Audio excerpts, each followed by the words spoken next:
Hello students, क्या तुम एक जेई एस्पिरेंट हो? क्या तुम्हें फिजिक्स से डर लगता है या फिर समझ में नहीं आ रहा है कि फिजिक्स में क्या पढ़ें? 7 महीने बाद जेई मेन सेशन 1 का एग्ज़ाम होने वाला है। तो मैं तुम्हें इस वीडियो में बहुत ऐसे कुछ इंपॉर्टेंट चैप्टर्स बताऊंगा जिनसे एनटीए बहुत सारे क्वेश्चंस पूछता है। सो ये वीडियो सिर्फ तुम्हारे लिए है। इस वीडियो को पूरा एंड तक देखना, क्योंकि इस वीडियो में मैं ऐसे चैप्टर्स बताने वाला हूँ, ऐसे की पॉइंट्स बताने वाला हूँ जिनसे तुम अपने जेई एग्ज़ाम में फिजिक्स में काफ़ी अच्छा स्कोर कर सकते हो। सो स्टार्ट करते हैं। देखो, are you wasting 70% of your time? क्या तुम अपने 70% टाइम वेस्ट करो? इसका मतलब ये है कि तुम ऐसे चैप्टर्स को पढ़ रहे हो क्या जिनका वेटेज काफ़ी कम है? तो यदि हाँ, तो तुम अपना टाइम वेस्ट कर रहे हो। क्योंकि देखो, सबसे पहले उन चैप्टर्स को करना चाहिए जिनकी वेटेज काफ़ी हाई है, यानी कि जिनसे बहुत सारे क्वेश्चंस पूछे जाते हैं। तो मैं इस वीडियो में वही बताऊंगा तुमको। सो कुछ ऐसे चैप्टर्स बताऊंगा जो आप करके चले जाते हो तो आप ईजली 80 नंबर्स स्कोर कर लोगे। और 80 नंबर स्कोर करने का मतलब है कि आपने 99 परसेंटाइल जेई में फिजिक्स में आपने स्कोर कर लिया। देखो, ऐसे चैप्टर्स लाइक ज्योमेट्रिकल ऑप्टिक्स एक ऐसा चैप्टर है जिनसे एनटीए हर साल हर शिफ्ट में 2 से 3 क्वेश्चंस देखने को मिलते हैं। एंड ये रहे आपके टॉप प्रायोरिटीज के chapters: geometrical optics, KTG and thermodynamics, modern physics, electrostatics, current electricity and wave optics. ये 6 चैप्टर्स ऐसे हैं जिनको आपको अपने टॉप प्रायोरिटी लिस्ट में रखना है, क्योंकि इन चैप्टर से एनटीए हर शिफ्ट में 2 से 3 क्वेश्चन पूछ लेता है। आपने सही सुना, 2 से 3 क्वेश्चन हर शिफ्ट में आता है। इसका मतलब यदि आप कैलकुलेट करो कि यदि आप 2 ही क्वेश्चंस एनटीए पूछता है इन 6 चैप्टर से, तो 12 क्वेश्चंस पूछता है कि सो इसका मतलब यदि आप केवल इन 6 चैप्टर्स को कर लेते हो तो आप 12 नंबर कर लेते हो, यानी कि 12 नंबर सिक्योर कर लेते हो। 12 चौकों 48, यानी 48 मार्क्स केवल आपके इन 6 चैप्टर से हैं। सो ये चैप्टर्स आपको बिल्कुल भी छोड़ के नहीं जाने हैं। आप देख भी सकते हो पीवाईक्यू ट्रेंड कैसा रहा कि एक साल में 35 क्वेश्चंस, 31 क्वेश्चंस, एंड एक साल में ऑलमोस्ट 10 to 12 शिफ्ट होते हैं। तो यानी मान के चलो यदि 12 शिफ्ट होते हैं और 35, दिस इज ऑलमोस्ट 36 क्वेश्चन है, यानी कि 3 क्वेश्चन हर एक शिफ्ट में आया है। ऐसे ही बाकी का आप देख सकते हो, बाकी चैप्टर्स का भी कुछ ऐसा ही ट्रेंड है, 3 या 2 क्वेश्चंस आ रहे हैं इन चैप्टर से। तो इन चैप्टर को छोड़कर जाना है बेवकूफ़ी है। आप बिल्कुल भी ऐसा मत करना। सो नेक्स्ट में मूव करते हैं। आपका जो सेकेंड प्रायोरिटी क्या रहेगा? विजुअलाइजिंग। वो आपका विजुअलाइजेशन है यहाँ पे रहा, जो मैंने आपका जो टॉप टियर था।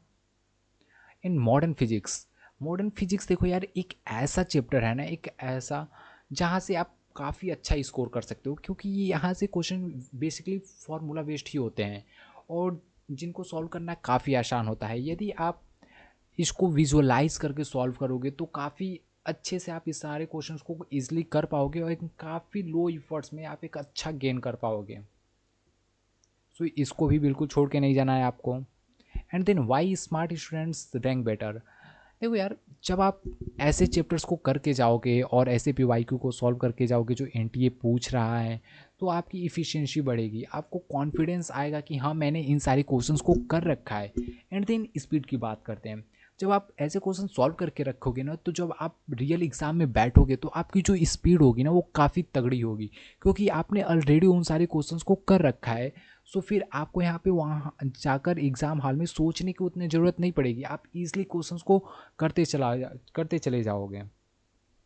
एंड देखते हैं मिड टीयर में जो आपको रखना है ना, वो EMI, electromagnetic induction, semiconductors, elasticity and viscosity, EM waves in units and dimensions. ये ऐसे चैप्टर्स हैं ना जिनसे हर साल क्वेश्चन आता है। ऐसा नहीं है कि किसी शिफ्ट में आया किसी शिफ्ट में नहीं आया, हो सकता है बट रेयर केसेस में ऐसा होता है, लेकिन ऑलमोस्ट सारे शिफ्ट में इनसे क्वेश्चंस आता है। तो इन सारे चैप्टर्स को भी आपको बिल्कुल भी छोड़ के नहीं जाना है।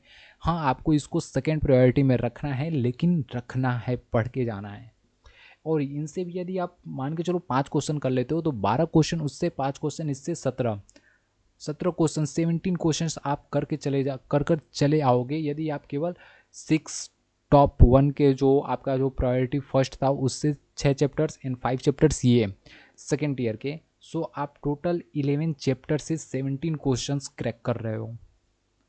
नेक्स्ट मूव करते हैं warning the time sinks. What happens कि पता है क्या होता है कि बहुत सारे बच्चे ऐसे चैप्टर्स को पढ़ने में अपना टाइम वेस्ट करते हैं ना, जिनका जो आउटपुट होता है वो काफ़ी लो होता है, यानी कि जो वेटेज है वो काफ़ी कम है और स्टूडेंट्स उस पर अपना टाइम देते हैं। सो सबसे पहले आपको वो चैप्टर्स करने चाहिए ना जिनका वेटेज हाई होता है, देन उसके बाद से आपको इन सारे चैप्टर्स पे मूव करना चाहिए। And now your 99 percentile path is what, कि आपको ऐसे टॉप चैप्टर्स करके जाने हैं, ऐसे टॉप 15 चैप्टर्स जिनसे आपका 80 प्लस स्कोर हो जाए। और अपना टारगेट जो मैंने बताया था कि 200 प्लस मार्क्स कैसे लाएं, वो उसमें हम लोगों ने अपना टारगेट रखा था कि 80 प्लस मार्क्स यदि हम फिजिक्स में स्कोर करते हैं, 80 प्लस मार्क्स केमिस्ट्री में, एंड 50 प्लस मार्क्स अपने उसमें स्कोर करते हैं मैथ्स में, तो हम ईजिली 200 नंबर क्रॉस कर जाएंगे। So this is your percentile of physics. यदि आप 11 चैप्टर्स प्लस कुछ ऐसे चैप्टर्स कर लेते हो तो आप ईजिली 80 प्लस क्वेश्चंस करके 820 प्लस क्वेश्चन करके आओगे और 80 नंबर से ज़्यादा स्कोर हो जाएंगे आपके। So hard work is for those who lack data but strategy is for those who want the ranks. So you are the rankers and you are on a rankers channel. So like this video, subscribe my channel for more updates and videos. If you have any doubts and any comments, any suggestions or anything, then please comment. And till then, thank you.